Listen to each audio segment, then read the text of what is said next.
gusto lang namin malaman gaano na po kayo katagal na nagtatanim ng kamatis? 2010 pa ho ako nag-start na magtanim po ng kamatis po.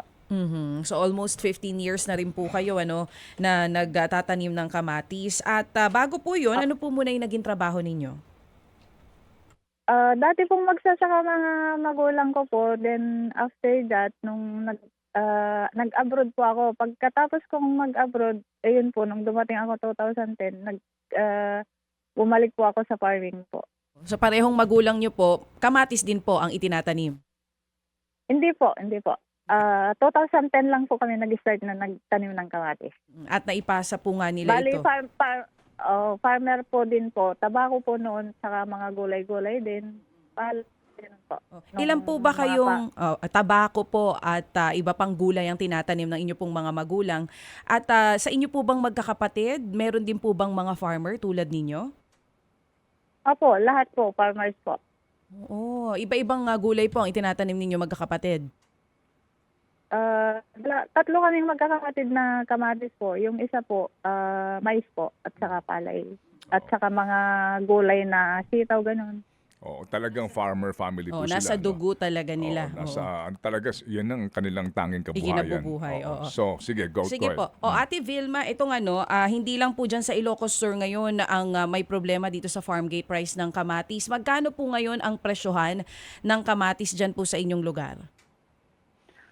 Sa mga farmer, yun, kasi po, tuwad po ng mga humahakot po. Dali lang. Kaya yung Dali. Nagpuputol-putol tayo. Vilma, pasensya ka na ha. Yung ating linya ng telepono, nagpuputol-putol lang. Pakiulit lang, magkano ngayon habang tayo nag-uusap, meron pa kayong produkto na aanihin? Meron na ba kayong inani? Magkano ang bilihan dyan kapag pupunta sa inyong trader? yung bilihan po sa farmer po ngayon, sa ngayon po, 3, 4, 5 po. 3 pesos hanggang 5 pesos per kilo. Opo. Oo. Ano ang kondisyon ng kamatis na iyon? Bagong ani lang talaga? Opo, bagong ani lang po. Oo. Magkano ang puhunan niyo per kilo kung tutuusin? Sa puhunan po sa per kilo dun sa farmer po, yung kayo, puhunan po sa farmer, kayo mismo na nagtatanim, magkano ang puhunan niyo per kilo? ayun po, yung pag kukunin mo sa farmer, yun po, 3 to 5 po. Oo, pero kung Ngayon po, diyan sa 5 pesos per kilo, may kita ba kayo doon o paano? O kayo lugi na? Malulugi na po kasi sa mahal po ng labor ng mamimitas po. Mm. Sa labor pa At lang. saka yung mga ginastos po kasi na sa mga abono, insecticide, lahat-lahat na po talagang mahal po eh. Oo. Kayo mismo, ikaw sa iyong pamilya, ano ang sukat ng lupa ninyo na tinatamnan ng kamatis? Sa amin po, yung sa mga kapatid ko po, nasa 2 hektarya po yung tanim po nila ngayon. Ikaw mismo, Iba po sa amin na mag-asawa po, yung tanim po namin umaabot po ng 4 na hektarya po. oo. Kailan kayo nagtanim? Ilang buwan ang hihintayin mo o araw bago ka makaani?